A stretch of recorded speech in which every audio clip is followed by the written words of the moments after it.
दर्शकों नमस्कार। इस समय आप हैं दूरदर्शन हिमाचल के साथ और देख रहे हैं कार्यक्रम कृषि दर्शन।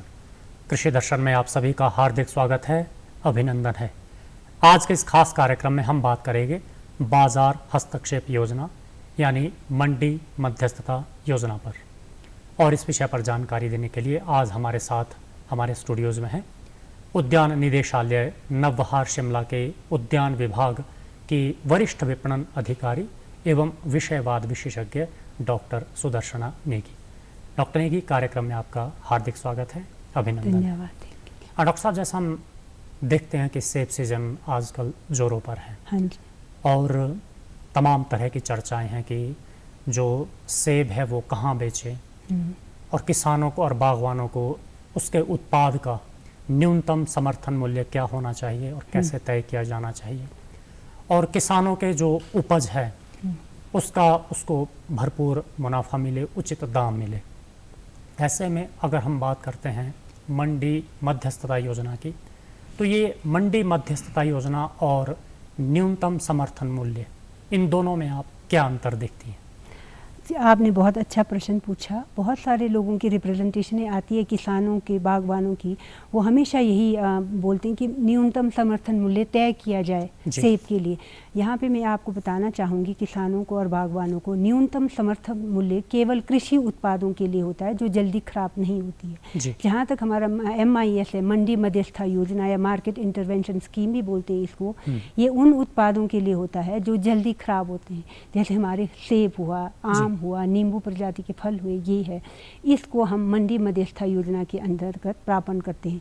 दूसरी बात यह है कि जो हमारे न्यूनतम समर्थन मूल्य है वो भारत सरकार द्वारा हर साल निर्धारित की जाती है, परंतु जहाँ पे हम MIS की बात करते हैं वो अपने स्टेट के, राज्य सरकार के अनुरोध पे सेंट्रल गवर्नमेंट वो करती है, इसमें सहयोग करती है, परंतु इम्प्लीमेंट जो रेट वगैरह अप्रूव करती है वो स्टेट गवर्नमेंट भी ही करती है इसमें। हाँ जी, बिल्कुल। मैडम, आपने बात करी कि जो पेरिशेबल क्रॉप्स है वो उनका न्यूनतम समर्थन मूल्य किसानों को दिया जाता है, लेकिन जैसे ये फल उत्पादों की आपने बात करी, हाँ जी, खासतौर पर सेब हैं और आम है और नींबू वर्गीय फल है, तो मंडी मध्यस्थता योजना के अंतर्गत जो आप कौन कौन से और किन किन प्रजातियों के जो फल है वो खरीदते हैं?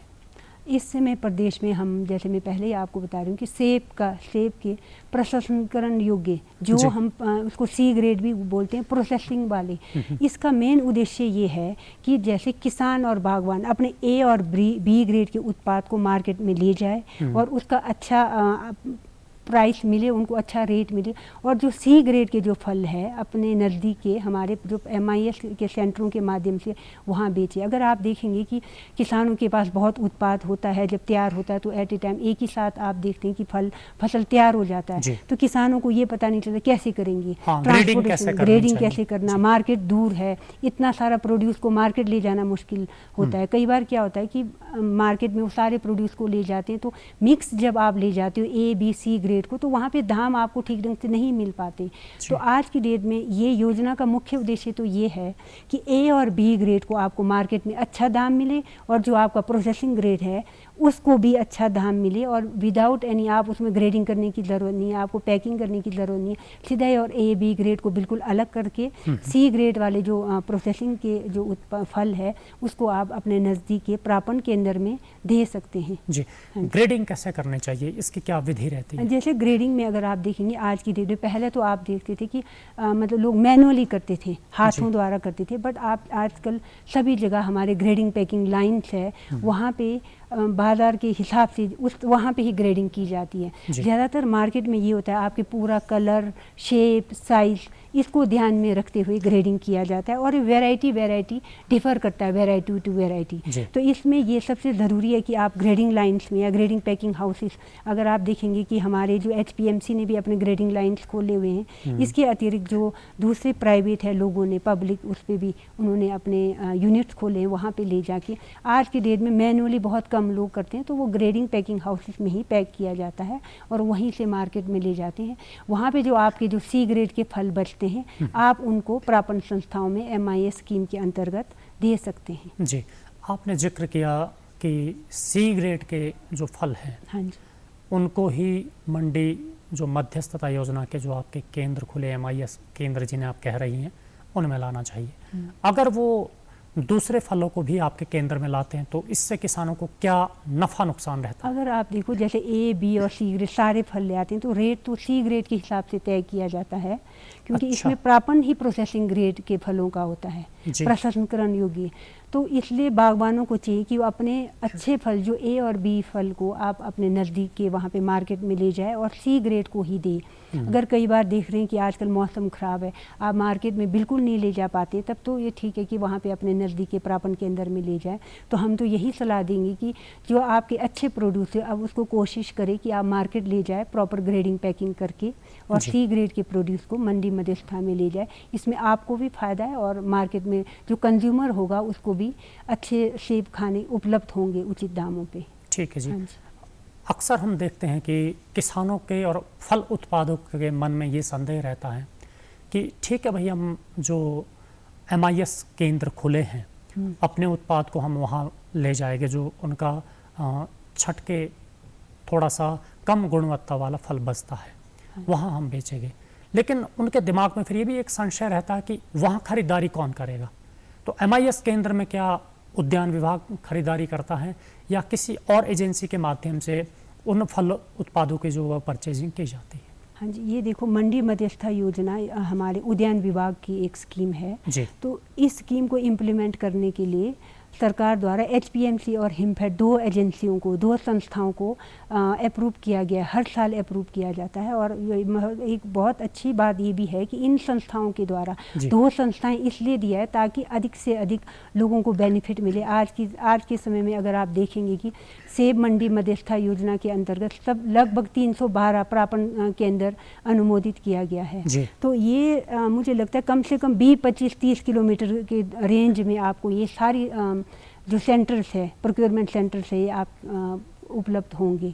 इसके बारे में आप विस्तृत जानकारी प्राप्त करने के लिए आपके नज़दीकी के उद्यान प्रसार केंद्र या उद्यान विकास अधिकारी के कार्यालय में, विषय विशेषज्ञ के कार्यालय में, उप निदेशक के कार्यालय में, HPMC के सेंटर्स में, हिमफेड के जो अपने आउटलेट्स बने हुए हैं हर एक जगह पे, वहाँ से प्राप्त कर सकते हैं। इसके अतिरिक्त भी अगर किसी को इसके लिए और जानकारी चाहिए तो आप निदेशालय में कर सकते हैं, उद्यान पोर्टल के माध्यम से भी आप पता कर सकते हैं, क्योंकि उसमें सारी नोटिफिकेशन, ज़्यादातर जो भी नोटिफिकेशन वगैरह सेंटर वगैरह उसमें अपलोड किए जाते हैं। बिल्कुल। हाँ जी। बागवान साथियों, जैसा डॉक्टर सुदर्शना नेगी ने बताया कि मंडी मध्यस्थता योजना के अंदर फल उत्पादों की खरीद के लिए इनके जो MIS केंद्र भी बने हैं, और इस विषय पर जानकारी आप उद्यान विभाग की वेबसाइट उद्यान से भी प्राप्त कर सकते हैं।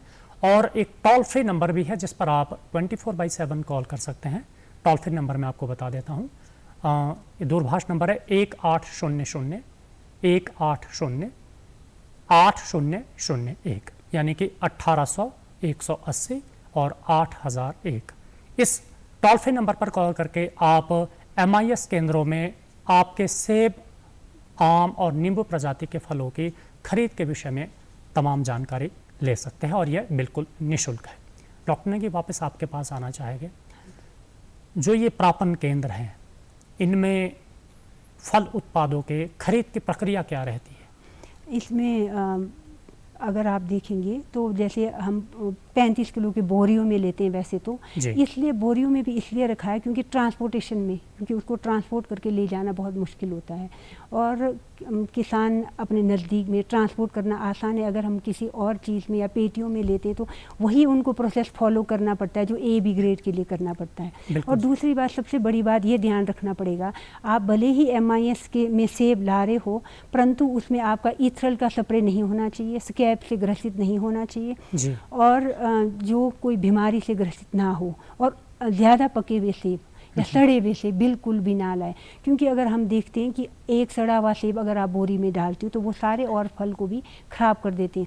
आपको मैं ये बताना चाहूँगी कि ये जो फल MIS में प्रापण किया जाता है, ये अधिकतर फल प्रसंस्करण के केंद्रों में दिया जाता है, जो हमारे HPMC के भी प्रोसेसिंग यूनिट्स है। अब तो इस बार पराला में भी शुरू कर रहे हैं ये, और परवाणु में भी, वहाँ पर प्रोसेसिंग करके नए उत्पाद तैयार करते हैं। अगर वो प्रोड्यूस अगर अच्छा ना हो तो बहुत सारा वेस्टेज होता है। तो इसलिए फार्मर्स से हम ये कहना चाहेंगे, अब आप जब ले आते हो सेब, मार्केट इंटरवेंशन स्कीम में प्रापण संस्थाओं के पास, तो उसको भी ध्यान में रख के लाए कि ज़्यादा पके सड़े हुए सेब ना लाए, क्योंकि कई बार ये होता है कि एक सड़ा हुआ सेब लाए उसमें बोरी में लाए तो वो सारा फल ख़राब हो जाएगा। तो इन बातों का भी ध्यान रखें। ईथरल स्प्रे भी बिल्कुल अलाउड नहीं है इसमें। और ईथरल स्प्रे क्या ये खास तरह का स्प्रे होता है? क्योंकि ईथरल स्प्रे आमतौर पर डॉक्टर साहब हम देखते हैं कि किसान अपने जो फल है उनको बीमारियों से बचाने के लिए और उसमें तमाम तरह की उसकी बढ़वार को सुनिश्चित और सुरक्षित करने के लिए आमतौर पर स्प्रे करता है, जिससे उससे पोषक तत्वों की पूर्ति के लिए भी कई बार थोड़ा सा ज़रूरी हो जाता है। तो ईथरल स्प्रे से आपका क्या आशय है? ईथरल स्प्रे ज़्यादातर अब हमने ये देखा है कि जो कलर के लिए स्प्रे करते हैं तो इसमें इसकी लाइफ भी कम हो जाती है। ये मार्केट में जो लोग ले जाते हैं कलर के हिसाब से उसके लिए, तो ये वाला फल आप ना ले जाएं क्योंकि इसमें अलाउड नहीं है। तो आप ईथरल वाला स्प्रे तो करना भी नहीं चाहिए वैसे, पर आप मार्केट में ट्रेंड है, लोग कर रहे हैं, आप उसमें ज़्यादा आप उनको बोल नहीं सकते। वैसे तो कोशिश करना चाहिए कि नेचुरली वो राइपनिंग हो जाए, बहुत अच्छी बात है। पर प्रॉब्लम कई बार ये आती है कि आपका क्लाइमेट ठीक नहीं है या ठीक ढंग से धूप नहीं पड़ रही है, तो लोग ज़्यादातर कर रहे हैं। परंतु मंडी मध्यस्थता योजना में ईथरल स्प्रे, स्कैप और 51 mm से बहुत छोटे सेब भी अलाउड नहीं है, और सड़े हुए सेब और ज़्यादा पके हुए सेब भी इसमें नहीं अलाउड है। जी डॉक्टर साहब, हमारे बागवान आपके जो ये सुझाव ये सुन रहे हैं और जाहिर तौर पर वो अपने उत्पाद को MIS केंद्रों में बेचने से पहले उसका इन सावधानियों का ध्यान बरतेंगे। हम देखते हैं कि हिमाचल प्रदेश की जो भौगोलिक स्थिति है उसमें कुछ कम ऊंचाई वाले इलाके हैं जहां तापमान अपेक्षाकृत थोड़ा ज़्यादा रहता है, कुछ पर्वतीय क्षेत्र है जहां तापमान बहुत कम रहता है। तो ऐसे में जो हमारे फल उत्पाद हैं वो भी ऋतु के अनुसार अलग अलग समय पर पककर बाजार में बिकने के लिए तैयार होते हैं। हाँ जी। तो जो आपके ये फल प्रापण केंद्र है, MIS सेंटर्स है, हाँ जी। ये किस अवधि तक खुले रहते हैं पूरे प्रदेश में, ताकि हमारे जो फल उत्पादक हैं उन्हें अपने उत्पाद को जो आपके केंद्र में वो बेचना चाहते हैं उद्यान विभाग के केंद्रों में, उनमें कोई उनको दिक्कत परेशानी ना हो, उन्हें सुविधा बनी रहे? हाँ जी, जैसे आप ये आपको पहले बता रही थी बागवानों को कि 312 जो हमारे प्रापण केंद्र आज की डेट में सरकार द्वारा अनुमोदित किया गया है। तो ये सेंटर 312 के 12 एट ए टाइम नहीं खोले जाएंगे। जैसे लो हाइट में जहाँ पे सेब पक रहे हैं वहाँ पे उस हिसाब से लोगों की मांग और वहाँ पे जैसे जैसे सेब मार्केट में आएगा C ग्रेड का, जैसे मान लो एग्जांपल आज की डेट में लाहौल स्पीति में कोई सेंटर नहीं खुलेगा क्योंकि वहाँ सितंबर अक्टूबर में, तो उस हिसाब से ये भी देखेंगे कि मतलब वहाँ पे प्रोड्यूस कब तैयार हो रहा है, उस हिसाब से मतलब बैच वाइज में खोलते जाएंगे। जैसे लो हाइट में आजकल अगर आप देखेंगे रामपुर वाला एरिया है, सुन्नी वाला एरिया है, वहाँ पे ये प्रापण केंद्र भी खुल चुके हैं। यानी कि उद्यान विभाग को, HPMC को ये जानकारी है कि किस जिले में और किस स्थान पर कौन से समय में सेब की फसल अब तैयार। पर कई बार ऐसे भी होता है कि मौसम के अनुसार आप देख रहे हैं कि कई बार बागवान आमतौर पर बातें करते हैं कि इस बार 15 दिन पहले आ गया, इस बार 15 दिन पहले पक गया है, कुछ ऐसे समय भी आता है। तो ऐसे टाइम में आप अपने नज़दीकी के HPMC या हिमफेड के से संपर्क स्थापित कर सकते हैं कि हमारे प्रोड्यूस अब आ रहा है, मार्केट में तैयार हो रहा है, आप अपने केंद्र को खोलें, तो वो तुरंत ही इस खोलने के लिए कार्यवाही करेंगे। जी डॉक्टर नेगी, आपने जैसे सुझाव दिया था कि हमारे जो सेब उत्पादक हैं वो अपने जो बढ़िया किस्म के फल है जिनमें आकार सही है और किसी भी तरह का कोई भी उनका रंग अच्छा है, कोई उनमें नुकसान डैमेज नहीं हुआ है फल, उनको वो खुले बाजार में बेचे ताकि उनको उचित लाभ मिले। और C ग्रेड का जो फल है वो MIS केंद्र में बेच सकते हैं। तो ये जो C ग्रेड का फल है, क्या ये सभी C ग्रेड के फल आप खरीद लेते हैं या इसमें भी आपकी कोई चयन प्रक्रिया रहती है कि C ग्रेड के फल भी हम तभी लेंगे जब वो हमारे मानकों पर खरे उतरते हैं? जैसे आपको पहले ही मैंने बताया कि जो एप्पल में तो स्पेशली ईथरल स्प्रे वगैरह ना हो, यही है जो कॉमन जो है वही। इसके बाद मैं ये कहना भी चाहूँगी जो C ग्रेड के जो फल है, अगर आप जैसे देखते हैं कि हमारे ऊंचाई वाले एरिया है जैसे किन्नौर है, लाहौल स्पीति है, वहाँ पे तो कुदरती तौर पे आप नेचुरल उस पे भी आप ड्राई कर सकते हो। तो हम तो बागवानों से ये आग्रह करना चाहेंगे कि आप उस अपने सेब को MIS में ना देकर अपने स्तर पे भी आप ड्राई करके उसके और अच्छे दाम प्राप्त कर सकते हैं। ठीक, अगर मान लो कोई बागवान आपके पास फल बेचता है, इससे उसको क्या लाभ है?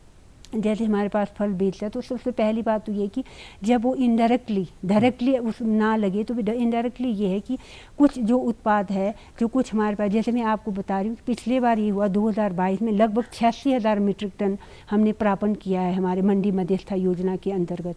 अगर वो सारा मार्केट में जाता तो मार्केट में ए और बी ग्रेड के फल को भी अफेक्ट करता, उसके रेट को भी अफेक्ट करता। हाँ जी, उसके भी कम दाम आते। और दूसरी बात ये कि आपका जो सी ग्रेड का जो किसानों को दाम मिल रहा है तो उसमें ट्रांसपोर्टेशन पैकेजिंग वगैरह तो नहीं के बराबर है। जैसे मैं आपको बता रही थी लगभग 20-25 किलोमीटर के दायरे में ही नया प्रापण केंद्र खुले जाते हैं, ज़्यादातर इतने ही दूरी पे, ज़्यादा 35 या 40 इतना ही होगा। तो उन केंद्रों में ले जाके आपको तो एक बात तो यह कि आपको पैकेजिंग का कोई वो नहीं है, पैकेजिंग पे कोई खर्चा नहीं करना पड़ेगा, ग्रेडिंग पे कोई खर्चा नहीं करना पड़ेगा, ट्रांसपोर्टेशन पे, और उसके अलावा आपका समय की भी बचत होती है। हाँ जी, ये है। डॉक्टर सुदर्शन नेगी, आपने अभी जिक्र किया कि जैसे मान लो अगर ये क्या कहते हैं मंडी मध्यस्थता केंद्रों में फल नहीं बेचता है, अगर वो अपने स्तर पर भी कुछ उत्पाद बनाना चाहिए, जैसे काट के उसके सुखा के चिप्स बना सकते हैं। हाँ जी। तो इस तरह से और कौन कौन से मूल्यवर्धित उत्पाद है जो बागवान अपने आप भी बना सकता है और जिससे वो लाभ अर्जित कर सकता है? हाँ देखो, जैसे हमारे उद्यान विभाग में कई सारे प्रोसेसिंग यूनिट्स भी हमारे डिपार्टमेंट के द्वारा खोले गए हैं। जैसे शिमला में अगर आप देखेंगे तो नवबहार में, जैसे मान लो किसान बागवान चाहते हैं कि हम अपने सेब का, हमारे अच्छा सेब है चाहे सी ग्रेड हो, भले ही उसमें शेप खराब है या कुछ कारणों से थोड़ा सा हेल डैमेज है, तो उसको वो जूस तैयार कर सकते हैं, जैम तैयार कर सकते हैं, चटनी तैयार कर सकते हैं, अपने तैयार कर सकते हैं। तो उसके लिए हमारे वहाँ पे जो हमारे प्रोसेसिंग यूनिट्स है, जैसे हमारे शिमला में है, हिमाचल प्रदेश में नवबहार में है, किन्नौर में कैनिंग यूनिट है, रिकांगपिओ में है, कांगड़ा में अगर आप देखेंगे तो नगरोटा बगवा में है, धौला कुआं में है। इस तरह के यूनिट इसीलिए स्थापित किए कि बागवान अपने फलों का एक उत्पाद तैयार करे और जिसको अपने लिए भी प्रयोग करे और बेच भी सकते हैं वो उस तरह के। हाँ, ये बात सही कही आपने, क्योंकि अब हर बागवान के पास अपनी प्रोसेसिंग यूनिट नहीं हो सकती, चाहे वो जूस बनाने की बात हो, चाहे जेली जैम बनाने की बात हो, या दूसरे मूल्यवर्धित उत्पाद बनाने की बात हो जिनका आपने अभी हाल ही में जिक्र किया। ऐसे में हमारे जो बागवान है वो MIS केंद्रों का पता कैसे करे जहां वो अपना सी ग्रेड फल भी बेच सके, और अगर वो उसके मूल्यवर्धित उत्पाद बनाना चाहे तो भी उसका वो वहाँ वो दे सके? इसके बारे में जैसे मैं बता रही थी, जो सरकार द्वारा HPMC और हिमफेड जो हमारी प्रापण संस्थाएं हैं उनके माध्यम से ही खोले जाते हैं ये सेंटर्स। तो आप उनके जितने भी आउटलेट्स हैं, अगर आप देखेंगे शिमला में, किन्नौर में, जगह जगह पे HPMC और हिमफेड की सेल शॉप्स वगैरह खुली हुई है, या तो इनके हेड ऑफिस है वहाँ से पता कर सकते हैं, हमारे उद्यान प्रसार केंद्रों से पता कर सकते हैं, उद्यान विभाग के उद्यान विकास अधिकारी के कार्यालय से, विषय विशेषज्ञ के कार्यालय से, उप निदेशक उद्यान के जो डिस्ट्रिक्ट में बैठते हैं उनसे, इसके अतिरिक्त जो टोल फ्री नंबर आप बता रहे थे वहाँ से, और निदेशालय से भी वो संपर्क स्थापित कर सकते हैं, इसके बारे में विस्तृत जानकारी ले सकते हैं। कई बार ऐसे होता है कि वो नहीं मतलब कांटेक्ट कर पाते हैं, या कई बार उनको पता नहीं होता है, तो वो ई उद्यान पोर्टल के माध्यम से भी, ईमेल के माध्यम से वो इन सूचना प्राप्त कर सकते हैं। जी डॉक्टर ने कि हम देखते हैं कि हमारे जो बागवान है अब वो प्राकृतिक खेती की ओर भी बढ़ रहे हैं, वो बिल्कुल प्राकृतिक विधि के माध्यम से भी फल उत्पादन कर रहे हैं, और बिल्कुल जाहिर तौर पे वो उस उत्पाद की फिर कीमत भी उस हिसाब से ही एक्सपेक्ट करते हैं। तो क्या आपके जो मंडी मध्यस्थता योजना के थ्रू जो केंद्र खुले हैं, क्या वो ऑर्गेनिक प्रोड्यूस को भी वहाँ बेच सकते हैं, या आपका क्या सुझाव रहता है ऐसे?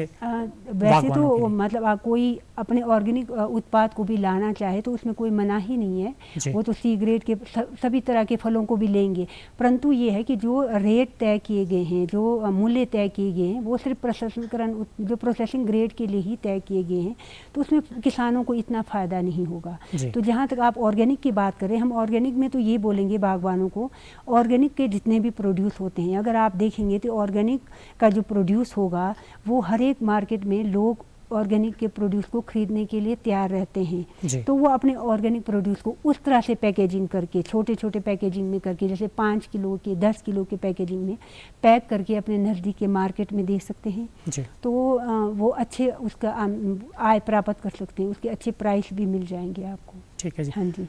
मैं आपसे जानना चाहूँगी कि जैसे हम देखते हैं कि जो खुली मंडियाँ होती है और कृषि उपज मंडी समितियों के माध्यम से जहाँ किसान अपने बागवान अपने फलों को बेचता है तो वहाँ खुली बोली लगती है और जो अधिकतम दाम पर बोली रुकती है उस कीमत पर किसान और बागवान अपना उत्पाद बेचता है। तो जो आपके ये केंद्र है, MIS सेंटर्स है, प्रापन केंद्र है, वहाँ पर भी कुछ इसी तरह की प्रक्रिया को आप अनुसरण करते हैं या आपके नक्शल में निश्चित दरों के दाम पहले से ही तय सिर्फ हैं? निश्चित दर तय की जाती है इसमें, जैसे सरकार द्वारा निश्चित दर तय की जाती है तो उसी पे ही लेंगे। जैसे मार्केट की तरह फ्लक्चुएट नहीं होगा, ये एक ही रेट रहता है जी। जैसे जो भी निर्णय लिया होगा सरकार ने। हाँ, अक्सर हम देखते हैं कि जो थोड़े से जिनके बगीचे आपके जो फल प्रापन केंद्र है उनके नज़दीक में, उनके लिए तो वो लाभ का सौदा रहता है, लेकिन दुर्गम क्षेत्रों के जो बागवान हैं, जो इंटीरियर्स में रहते हैं, जहाँ थोड़ी आवागमन की सुविधा नहीं है, उनको कैरेज का ज़्यादा चार्ज पड़ता है और उनके बगीचों तक भी सड़कों का एक्सेस नहीं है, तो उन्हें ढुलान करके भी अपने फलों को लाना पड़ता है। तो उनके लिए कोई ऐसी कोई विशेष कोई क्रय प्रक्रिया नहीं है जिससे उनके लाभ का भी ध्यान रखा जाए? इसमें आपको मैं ये बताना चाहूँगी, जैसे मैं आपको बोल रही थी हमारे नवबहार में भी हमारे कैनिंग यूनिट, प्रोसेसिंग यूनिट स्थापित किया गया है उद्यान विभाग द्वारा। वहाँ पे आप अपने प्रोड्यूस को ला के प्रोसेस कर सकते हैं। लेकिन जैसे आप बोल रहे कि कोई दुर्गम एरिया है, वहाँ पे लाना मुश्किल है, अगर वो बागवान चाहते हैं कि हम इसका कुछ मतलब उत्पाद तैयार करना चाहते हैं, जैसे जैम या चटनी या जूस तैयार करना चाहते हैं, इस तरह की सेवाएँ लेने के लिए भी वो निदेशालय से संपर्क स्थापित कर सकते हैं। तो वहाँ से जो हमारे एक्सपर्ट की टीम होती है तो वहाँ पे वो विजिट करते हैं और लोगों को उस तरह के साथ में वो ट्रेनिंग भी देंगे और उनको बताएंगे कि किस तरह से प्रोड्यूस वो घर में भी तैयार कर सकते हैं। तो सबसे बड़ी बात है। दूसरी बात ये कि जैसे आप बोल रहे कि बहुत इंटीरियर जैसे एरिया है, मान लो मैं किन्नौर है जो कोई ड्राई जोन है जहाँ पे आपकी बारिशें नहीं होती है, तो हम तो वहाँ पे किसानों और बागवानों को यही कहना चाहेंगे, उनको आप प्रॉपरली साफ करके उसके चिप्स बनाएं, सुखा के, उसके भी अच्छे दाम प्राप्त होते हैं। जैसे आप देखेंगे आजकल मार्केट में सब कुछ बिकता है, अगर आप नाशपाती देखो, सेब देखो, सभी बिकते। तो अगर इस तरह का वो सुखा के भी मार्केट में लाते हैं तो उसके अच्छे दाम मिलेंगे, जितना कि ट्रांसपोर्टेशन में वो टाइम ज़ाया करेंगे या वो ट्रांसपोर्टेशन में वेस्टेज को भी बचाया जा सकता है। सूखे को ट्रांसपोर्ट करना भी आसान रहता है। जी। डॉक्टर ने की बात हुई सेब के विपणन की, अब बात आम की करते हैं। सेब की तुलना में आम की जो लाइफ स्टाइल है वो कम है, जल्दी थोड़ा ख़राब हो सकता है क्योंकि उसमें थोड़ा सा वो द्रव्य ज़्यादा रहता है, रसीला फल है। तो आम के लिए अगर आपके MIS केंद्र में आना चाहे तो उसके लिए क्या प्रक्रिया उसे अनुसरण करना चाहिए? उसमें भी यही है। जैसे हम आम के लिए देखेंगे, जैसे उसमें 3 तरह के आम जो प्रोसेसिंग ग्रेड में भी, एक ग्राफ्टेड वाले और सीडलिंग और अनराइप अचारी मैंगो भी खरीदते हैं। तो इसमें देखो आप, इसमें भी यही प्रक्रिया होगा जो आप अपने नियर बाय, इसमें भी हमारे जो प्रोक्योरमेंट एजेंसियां हैं, प्रापण संस्थाएं HPMC और हिमफेड ही है, जो जहाँ पे ये आम वाले क्षेत्र है वहाँ के बागवान उनसे संपर्क स्थापित कर सकते हैं और वो वहाँ पे लाएंगे, टोकरियों में लाएंगे। इसमें आम को भोरियों में नहीं लाया जाएगा, उसको टोकरियों में लाएंगे। जैसे अनराइप अचारी मैंगो को अलग से लाया जाएगा, सीडलिंग को अलग से लाया जाएगा, ग्राफ्टिंग को अलग से लाया जाएगा, क्योंकि जो अनराइप अचारी मैंगो होते हैं उनको वो अचार के लिए प्रयोग करते हैं। तो दूसरे वाले को जूस के लिए, झैली के लिए, कि इस तरह का प्रयोग कर सकते हैं। इसमें भी आप यही प्रोसीजर फॉलो कर सकते हैं। जैसे आप प्रसार केंद्र या उप निदेशक उद्यान या जो टोल फ्री नंबर है वहाँ से पता कर सकते हैं। यार HPMC और हिमफेड यही 2 प्रापण संस्थाएं हैं। ठीक है। हाँ, तो इसमें भी जो खरीद की दर है वो, क्योंकि 3 कैटेगरीज आपने जिक्र किया, तो उनके दाम भी अलग अलग रहेंगे और उनके जो क्रय की प्रक्रिया वो भी अलग अलग रहेगी, या एक ही केंद्र पे वो अपने तीनों तरह के उत्पाद दे सकता है? तीनों तरह के उत्पाद एक ही केंद्र में वो दे सकते हैं। जी। और रेट शेड्यूल अलग अलग रहेगा या जैसे पहले तो इसका रेट शेड्यूल अलग होता था, 1-2 सालों से सरकार द्वारा लगभग एक ही जैसा तय किया गया है। ठीक है। हाँ जी। नींबू वर्गीय फलों में कई तरह के फल आते हैं। हाँ जी। और इनके क्रय के लिए क्या प्रोसीजर जो है वो फॉलो एक किसान को करना चाहिए? जैसे हम एप्पल की बात करते हैं, उसमें तो हम सीधा ही बोल देते हैं कि C ग्रेड एप्पल, सभी तरह के जो हमारे कॉमर्शियल जो एप्पल है उसको हम प्रापण करते हैं इस स्कीम के द्वारा। जहाँ पे नींबू में है हम देखते हैं B और C ग्रेड नींबू प्रजाति के जितने भी फल है, किन्नू, माल्टा, संतरा, गलगल, ऑल ग्रेड, गलगल के सभी ग्रेड भी प्रापण किए जाते हैं, B और C ग्रेड और गलगल के सभी ग्रेड। जी। हाँ जी। तो इसमें क्रय की प्रक्रिया कैसे रहती है? किसानों को किन बातों का जो है वो सावधानियां बरतनी चाहिए? इसमें भी यही होगा, जैसे आप ए ग्रेड जो क्वालिटी फ्रूट्स है उसको आप मार्केट में ले जाएंगे, जो जिसका शेप ठीक नहीं है या जिसका कलर ठीक नहीं है या कुछ इस तरह की जो कमियां आपको मार्केट के लिए पूरी नहीं लगती है, तो आप उनको हमारे प्रोसेसिंग यूनिट के माध्यम से ला सकते हैं। उसमें भी यही होगा, आपका सड़ा हुआ नहीं होना चाहिए। सबसे ज़्यादा ध्यान हमें इसमें यही देना पड़ता है कि वो सड़ा हुआ ना हो। जी। हाँ जी। डॉक्टर साहब, अगर हम नींबू प्रजातीय फलों की बात करते हैं तो अलग अलग टेम्परेट जोन्स के हिसाब से हमारे प्रदेश में लगभग वर्ष भर इस प्रजाति के फल उगाए जाते हैं और बेचे जाते हैं। तो ऐसे में जो आपके जो ये MIS क्रय केंद्र, चाहे वो हिमफेड की बात लगा लो चाहे HPMC की बात लगा लो, तो क्या वो वर्ष भर इनके लिए, हमारे बागवानों के लिए खुले रहते हैं? नहीं, जैसे ये मेन सीज़न में ही ये कार्यरत रहते हैं। जैसे अगर आप देखेंगे एप्पल के लिए अब ये अगस्त सितंबर अक्टूबर तक 3 महीने ये, और मैंगो के लिए जो आम के लिए है जुलाई और अगस्त। जैसे नींबू प्रजाति फलों के लिए दिसंबर जनवरी फरवरी का जो इनका जो पीक सीज़न होता है उसी टाइम ये स्कीम लागू की जाती है। जैसे सेब में कई बार आपने देखा कि 15 दिन हमारा सीज़न एक्सटेंड होता है कई कारणों से, कई बार मौसम ख़राब हो जाता है या सड़कें ख़राब हो जाती है, तो अक्टूबर की बजाय कई बार 15 नवंबर तक भी ये स्कीम लागू की जाती है सरकार के अप्रूवल के बाद। जी, हमारे जो फल उत्पादक हैं उन्हें उनके उत्पाद का भरपूर लाभ मिले, चाहे फल उनका वो कम गुणवत्ता युक्त ही क्यों ना हो। आप क्या संदेश देना चाहेंगे? मैं किसानों और बागवानों को यही कहना चाहूँगी कि वो अपने जो A और B ग्रेड के फल को मार्केट में ले जाए, प्रॉपर ग्रेड करके। जो अभी न्यू गाइडलाइंस आई हुई है, गवर्नमेंट ने एक सर्कुलर भी इशू किया हुआ है इसके संदर्भ में कि किसान और बागवान चाहे वो टेलीस्कोपिक कार्टन या चाहे यूनिवर्सल कार्टन या क्रेट में ले जाए, अपने नज़दीकी के मार्केट में ले जाए, परंतु ये ध्यान रखें कि उसमें 24 किलो की अधिकतम सीमा रखी गई है। इसका मुख्य उद्देश्य ये है कि ताकि वो फल फसल डैमेज ना हो। जी, डॉक्टर सुदर्शन ने की आपने बहुत बढ़िया जानकारी हमारे बागवानों को दी, आपका बहुत बहुत आभार। Thank you. दर्शकों, मंडी मध्यस्थता योजना के माध्यम से आप अपने फल उत्पाद को और उसकी उचित कीमत को प्राप्त कर सकते हैं, थोड़ी सी जानकारी के साथ और सजगता से क्रय विक्रय करने के साथ। आज के कार्यक्रम को यहीं संपन्न करते हैं। अनुमति दीजिए आप सभी को नमस्कार।